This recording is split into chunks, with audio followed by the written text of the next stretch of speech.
기도하겠습니다. 하나님 감사합니다.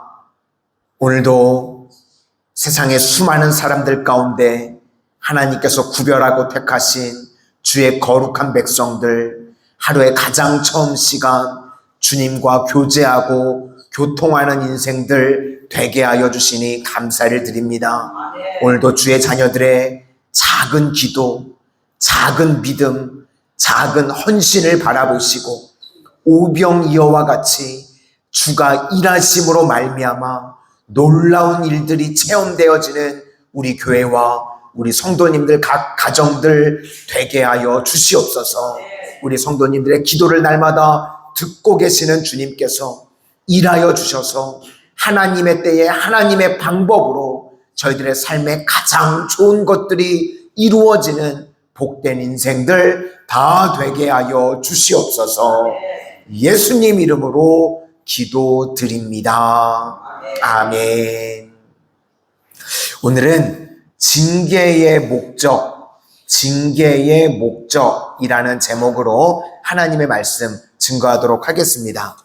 10명의 정탐꾼들이 이스라엘 백성들을 선동했습니다. 그래서 백성들이 그 이야기를 듣고 하나님 앞에요 죽여달라고 이야기를 합니다. 그래서 우리가 지난주에 살폈던 것처럼 28절에 중요한 구절이 나옵니다. 너희 말이 내 귀에 들리는 대로 내가 너희에게 행하리니.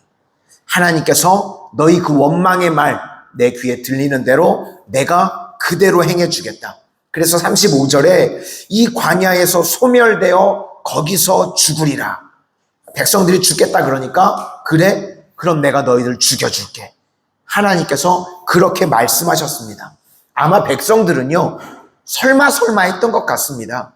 원망하고 죽여달라고 그런다고 하나님이 정말 죽이시기까지 하겠나? 아마 그렇게 생각했던 것 같습니다.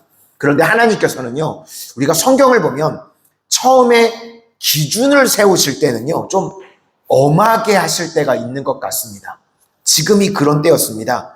정말 죽여달라고 그랬더니 하나님이 죽이십니다. 36절과 37절을 보니까요. 악평하여 온 회중이 모세를 원망하게 한 사람. 이 10명의 정탐꾼인데 여호와 앞에 재앙으로 죽었고, 그리고 38절을 보니까 2명이 살아남았다고 하는 이야기가 나오게 됩니다. 이걸 보고 난 다음에요. 이스라엘 백성들이 아마 큰 충격을 받았었던 것 같습니다. 그러면 그런 충격이 있고 난 다음에는요, 더 이상 행동하지 말고 하나님 앞에 엎드려서 기도해야 되는 겁니다. 그런데 우리가 많은 순간에요, 자아가 깨지지 않으면 또 잘못된 행동을 하려고 한다는 것입니다. 하나님께서요, 이렇게 충격을 주신 이유가 무엇인가 하면 오늘 핵심은 2가지입니다. 첫 번째는 내 자아가 깨지기를 원하시는 것이고, 2번째, 하나님께서 이렇게 시간을 두신 이유가 무엇인가 하면 우리의 성품이 변화되기를 원하신다는 것입니다.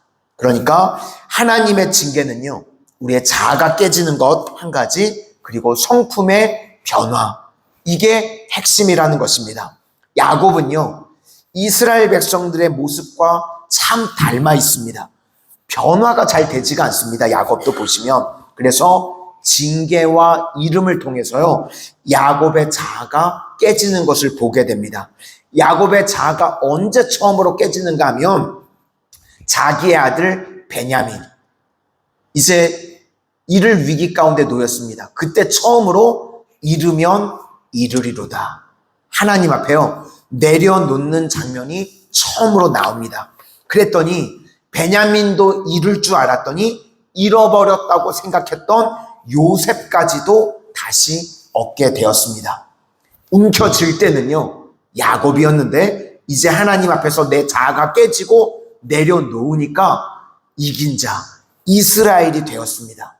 그게 성경이 우리에게 주시는 메시지라는 것입니다. 우리도 마찬가지입니다. 이 땅을 살아가는 동안 다 내가 이해, 납득, 공감이 되는 일들만 한다고 그러면요, 믿음의 성장이 있을 수가 없습니다. 내 자아가 있는 겁니다. 최종 판단을 내가 하는 겁니다. 그런데 내 주인이 하나님이시라고 그러면요, 이해, 납득, 공감이 내 머리로 다 안 된다고 할지라도요, 그냥 믿고 순종하는 것입니다. 그래서 오늘 이스라엘 백성들의 모습을 보는데요, 깨지지 않는다는 겁니다. 그래서 아무것도 하지 않는 것을 통해서 깨짐이 있고 성품의 변화가 있기를 하나님께서 원하시는 겁니다. 백성들에게요, 깨지라고 하시는 건데 자아가 안 깨지니까요, 또 자기 마음대로 판단을 합니다. 그래서 하나님이 말씀도 안 하셨는데 그냥 자기 멋대로 하나님 앞에 우리가 올라가겠다. 그래서 모세가 말립니다. 너희들 올라가면 안 된다. 하나님이 말씀하신 적이 없다. 올라가면 다 죽는다. 그런데 기어이 하나님 말씀하시지 않았는데 올라갔다가 죽었다. 그 이야기입니다. 그래서 우리에게 진짜 중요한 것이 무엇인가? 하나님이요, 하지 말라고 하시면 하지 않는 것. 그것이 중요한 겁니다. 멈춰. 그럼 멈추는 거고요. 가라고 말씀하시면 그때 가는 것. 하나님 앞에 순종하는 믿음. 그것이 중요하다는 것입니다. 우리가요, 기대하고 기도하죠. 그 다음이 중요한데, 기대하고 기도한 다음에 할 일이 무엇인가? 기다림입니다. 기다림. 사실 우리 인생 가운데 제일 긴 시간이 바로 기다림입니다. 기적은요, 순식간에 일어납니다. 그런데 기다림이 제일 긴데, 그때 할 일이 무엇인가? 내 멋대로 행동하는 것이 아니라요, 하나님의 말씀이 내 삶 가운데 임할 때까지 기다리는 겁니다. 하나님이 분명히 기다리면요, 우리에게 말씀을 주시거든요. 그 전까지 행동하지 않고요, 기다리는 겁니다. 하나님이 말씀을 주실 때까지. 사울 왕을 보시면요, 뭐가 안 됐는가? 기다림이 안 됩니다. 제사장이 제사를 드려야 되잖아요. 내가 멋대로 하면 안 되는 거거든요. 기다려야 되는데 기다리지를 못합니다. 내 멋대로 제사 드리죠. 또 아말렉을 다 진멸하라 그랬는데요, 그게 안 되는 거예요. 그래서 다 진멸하지 않고 재물도 챙기고. 이게 왜 그런가? 자아가 깨지지 않았기 때문에 그렇습니다. 사울 왕이요, 자아가 깨지지 않으니까요, 기다리지를 못하는 겁니다. 그래서 우리 신앙이 무엇인가? 내가 죽고 예수로 사는 겁니다. 자아가 박살나는 겁니다. 내가 죽지 않으면요, 계속해서 인생에서 문제가 됩니다. 그래서 NIBC, Not I, but Christ. 내가 죽고 예수로 사는 우리 성도님들 복된 인생이 다 되시기를 주의 이름으로 축원합니다. 두 번째로, 왜 이렇게 오랜 시간 깨짐의 시간을 갖게 하시는가? 우리의 성품의 변화를 시키시기 위해서 그렇다는 것입니다. 성령께서 하시는 일은요, 우리의 내면을 변화시키시고, 내면이 다 변화되면 비로소 외적 능력이 드러나게 됩니다. 제자들도 보시면 내면이 변화되는데 오랜 시간이 걸립니다. 그게 성경에 나오는 게 복음서죠. 사복음서.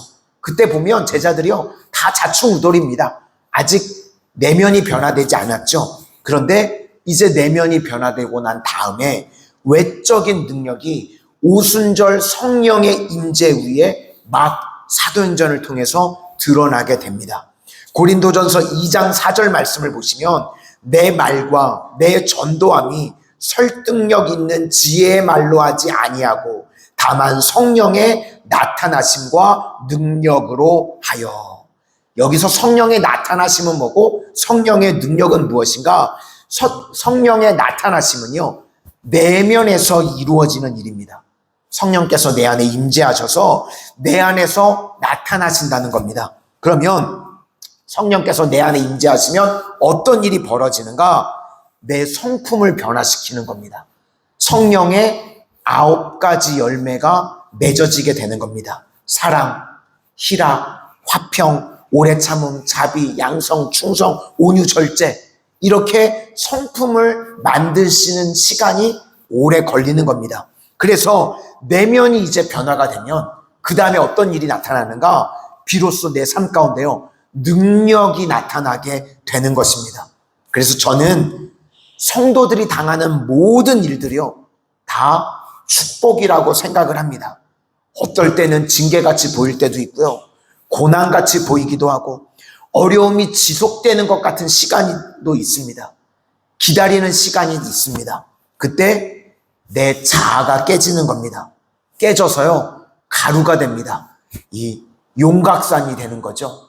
용각산은 소리가 나지 않습니다. 내 소리가 사라지는 거예요. 자아가 죽는 겁니다. 내가 죽고 내 안에 예수가 사는 겁니다. 이스라엘 백성들이 왜 광야에서 죽었죠?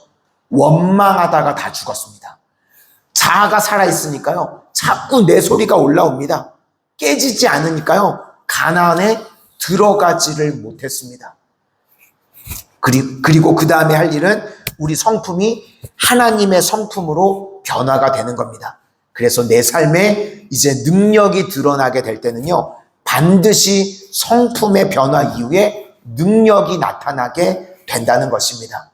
우리 교회와 우리 모든 성도님들은요, 평생에 나는 죽고 예수로 살 수 있기를 바라고, 또 내 성품이요, 주님의 성품으로 변화가 되면 그때부터 어떤 일이 나타나는가? 능력이요, 막 나타나기 시작합니다. 우리 성도님들의 성품이 주님의 성품으로 변화될 뿐만 아니라 주님의 능력이 나를 통해서 세상 가운데 막 증거되어지고 나타나지는 능력의 종들이 다 되시기를 주의 이름으로 축원합니다. 기도하겠습니다. 사랑의 주님, 오늘 이스라엘 백성들의 징계의 목적을 통해서 하나님, 저희도 다시금 깨달아 알기를 원합니다. 하나님께서 사랑하시는 주의 자녀들을 징계하시는 이유는 우리의 자아가 깨지기를 원하시는 줄로 믿습니다. 이스라엘 백성들은 자아가 깨지지 않아서 계속 불평하고 원망함으로 축복의 땅 가나안에 들어가지 못했던 것들을 우리가 기억합니다. 하나님, 저희들 이스라엘 백성들의 모습을 기억하고 잊지 않게 하여 주셔서 우리들은 원망, 불평의 입술은 다 제하여 주시고 내 자아가 죽고 예수로 살아가게 하여 주셔서 가나안 땅의 축복을 누리는 복된 인생들 다 되게 하여 주시옵소서. 자아가 죽을 뿐만 아니라 하나님께서 저희들 연단하시고 고난하시고 이 시간들을 통해서 저희들의 성품이 주님 닮은 성품으로 변화되게 하여 주셔서 이제 성품의 변화를 통하여서 저희들의 삶에 주님의 능력이 나타나지고 증거되어지는 하나님 능력의 종들로 쓰임받는 우리 모든 성도님들 다 되게 하여 주시옵소서. 예수님 이름으로 기도드립니다.